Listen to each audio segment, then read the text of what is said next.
Hi guys, இன்றைக்கி நம்ம என்ன பார்க்க போகிறோம், மேக்ஸ் பார்க்க போகிறோம். Previous year questions. இப்போ வந்து ஃபயர்மேன் வரப்போகுது நெக்ஸ்ட்டு, அந்த எக்ஸாம் தான் நெக்ஸ்ட்டு. ஸோ அதுக்கான ப்ரிப்ரேஷன் தான் இது. 2012 லாஸ்ட்டாக ஃபயர்மேன் வந்தது. ஸோ அதில் வந்து மேக்ஸ் மட்டும் ஒரு 38 சம் கேட்டிருக்காங்க. நம்ம இதை 3 பார்ட்டாக பார்ப்போம். இப்போ வந்து ஃபஸ்ட் பார்ட் பார்ப்போம். ஃபர்ஸ்ட் கொஸ்டின் என்ன கேட்டுக்கிறாங்கன்னா, ஏவும் பியும் ஒரு வேலையை செய்கிறாங்க. எத்தனை நாள்லன்னா 12 டேஸில். பியும் சியும் வந்து ஒரு வேலையை செய்கிறாங்க 15 டேஸில். சியும் ஏவும் வந்து ஒரு வேலையை செய்கிறாங்க 20 டேஸில். 3 பேரும் ஒரு வேலையை செஞ்சால் அது எவ்வளோ நாள் ஆகும்னு கேட்குறாங்க. இதுதான் கொஸ்டின். ஒரு வேலைன்னு சொன்னாலும் 1/12, 1/15, 1/20 அப்படின்னு போட்டுக்கிறோம். ஃபார்முலா கீழே வந்து 2 × 2 ஆட் பண்ணிக்கணும். a + b + c = இந்தாண்ட இருக்குதுலாம் 1/12/15 1/20ன்னு போட்டுக்கணும். போட்டு 2 இண்டான இது கூட எல்சிஎம் எடுக்கணும். கீழே இருக்கிற நம்பர்ஸ்லாம் வேறு வேறையாக இருக்கா, சேம் நம்பராக இருந்தால் ப்ளஸ் பண்ணிக்கலாம், வேறு வேறையாக இருந்தாலும் எல்சிஎம் எடுக்கணும்.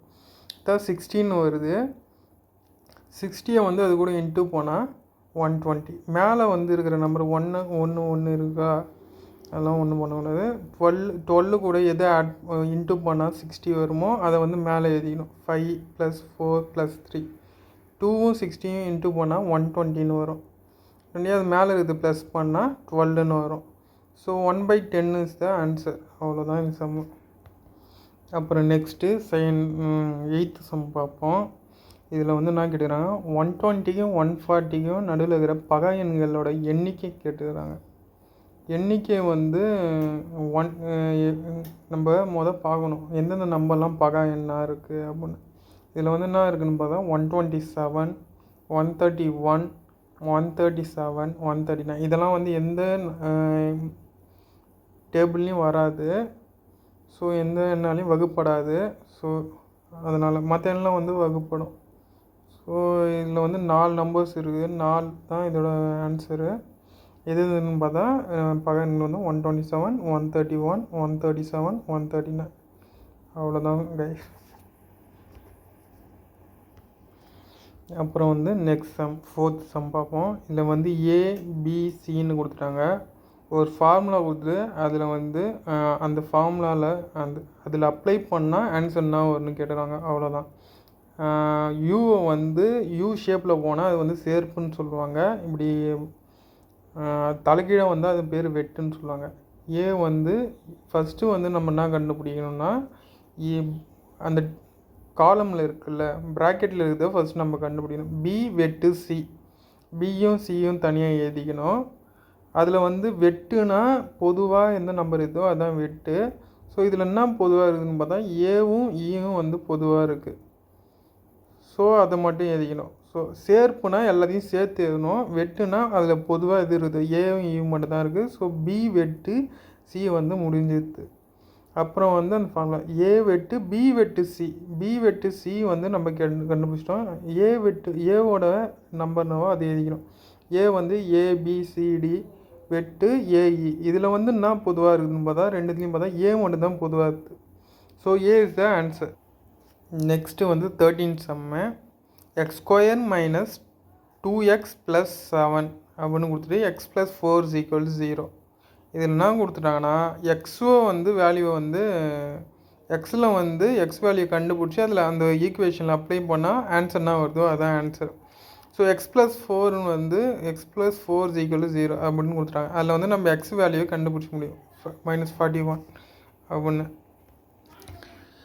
எக்ஸு வந்து கண்டுபிடிச்சிட்டோமா -4ன்னு. அந்த -4 வந்து அந்த ஈக்குவேஷனில் போகிறோம். f ஆஃப் -4ன்னு சொல்லிட்டு -4 எங்கே அப்படின்னா எக்ஸ் இருக்கிற இடத்துலலாம் போட்டால் ஆன்சர் வந்து -4² வந்து 16 ப்ளஸ்ஸு -4 × -2 வந்து +8 + 7. ஆன்சர் என்னன்னு வருதுன்னு பார்த்தா 31 இஸ் த ஆன்சர். நெக்ஸ்ட்டு வந்து பள்ளி சம். இது வந்து ரொம்ப ஈஸி தான். இது கொஞ்சம் பெருசாக இருக்கும், அவ்வளோதான், வேறு ஒன்றும் இல்லை.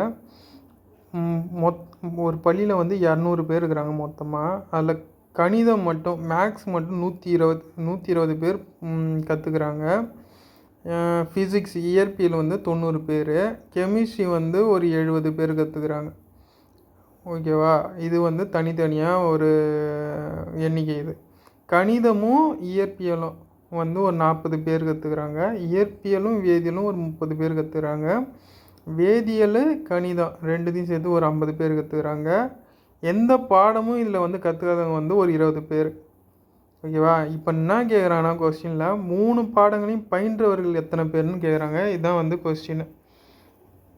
மொத்தமாக வந்து 200ன்னு சொல்கிறாங்க. என் ஆஃப் யூ வந்து 200, மேக்ஸ் மட்டும் 120 பேர். ஸோ என் ஆஃப் எம் வந்து 120, என் ஆஃப் பி வந்து 90, என் ஆஃப் சி வந்து 70. ரெண்டுத்தையும் கற்றுக்குறாங்க. என் ஆஃப் பொதுவாக ரெண்டுத்தையும் கற்றுக்குறாங்கன்னு சொன்னனால வெட்டுன்னு சொல்கிறோம். அதை இப்படி தலைக்கீழே வரும். வந்து எம் வெட்டு பி வந்து 40 பேர், என் இன்ட்டு பி வெட்டு சி வந்து 30 பேர். அதுமாரி சொல்லிட்டு கெமிஸ்ட்ரியும் மேக்ஸும் வந்து எத்தனை பேர்னா 50 அப்படின்னு சொல்லிட்டு இந்த 20 என்னன்னா இந்த 20 டேஷ்னு போடும். என் ஆஃப் எம் சேர்ப்பு பி சேர்ப்பு சி த ஹோல் டேஷ்னு போடும். அது ஏன்னா 20 பேரும் எந்த பாடமும் கற்றுக்காதவங்க. ஸோ எல்லாரையும் சேர்த்து சொல்கிறதுனால சேர்ப்புன்னு சொல்கிறோம். ஓகேவா? இதுக்கு ஒரு ஃபார்முலா இருக்குது. இதில் வந்து நம்ம என்ன ஃபஸ்ட்டு கண்டுபிடிக்கணும்னா மொத்தமாக இருக்காங்க என் ஆஃப் எம் சேர்ப்பு பி சேர்ப்பு அது வந்து கண்டுபிடிக்கணும். இந்த ஃபார்முலாவில் ஃபஸ்ட்டு அந்த ஃபார்முலாவில் அப்ளை பண்ணால் என் ஆஃப் எம் சேர்ப்பு பி சேர்ப்பு சி இஸ் ஈக்குவல் டு 180ன்னு வருது.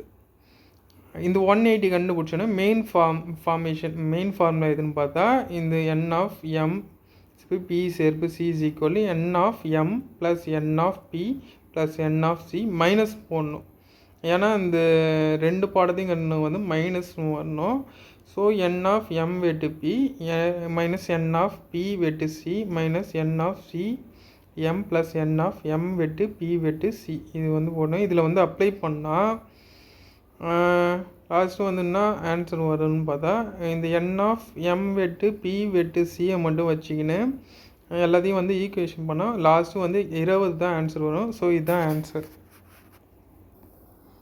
நெக்ஸ்ட்டு பார்த்தா ஒரு பள்ளி மாணவர்கள் வந்து டோட்டலாக 727 பேர் இருக்கிறாங்க. அதில் கணிதம் மட்டும் 600 மாணவர்கள் வந்து பயில்கின்றன. கணிதம் ப்ளஸ் இயற்பியல் வந்து ஒரு 173 பேர் வந்து படிக்கிறாங்க. இயற்பியல் வந்து இது வந்து இயற்பியல் மாணவர்கள் மட்டும் எத்தனை பேர்னு கேட்குறாங்க. இப்போ நான் இதில் போட்டுக்கிற சம்மு வந்து அது கொஞ்சம் குழப்பம், அது வேணால் விட்டுருங்க. நான் ஈஸியாக ஒரு மெத்தட் சொல்கிறேன். பள்ளி மாணவர் வந்து 727 பேரா? 727 டோட்டலாக. அதில் வந்து கணிதம் ப்ளஸ் இயற்பியல் வந்து 173 பேர். நம்மளுக்கு என்னன்னா ரெண்டுத்தையும் கொடுத்துட்டாங்க. இதில் வந்து கணிதம் மட்டும் நம்மளுக்கு எவ்வளோன்னு தெரியும், 600 பேர். ஓகேவா? கணிதம் மட்டும் நம்ம அதுலேயே கொஞ்சம் அப்ளை பண்ணால் அப்படியே ஆன்சர் வந்துடும். 727 பேர் ஈக்குவல்டு கணிதம் மட்டும் 600 பேர். நம்மளுக்கு ஃபிசிக்ஸ் எத்தனை பேருன்னு தெரில. ஸோ ஃபிசிக்ஸை மட்டும் இண்டாண்டா வச்சுக்கின்னு 600 அதான் இயற்பியலை வந்து கணிதம் மட்டும் எத்தனை கற்றுக்கிறாங்க அந்தாண்ட எடுத்துன்னு போனால் டோட்டல் கூட மைனஸ் பண்ணால் கணிதம் எத்தனை பேர் இருக்கிறாங்கன்னா ஆன்சர் வந்து 127. இதாங்க கைஸ் ஆன்சர்.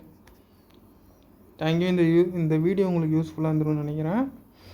மோர் வீடியோஸ் உங்களுக்கு வேணும்னா சப்ஸ்கிரைப் பண்ணுங்கள். Bye guys.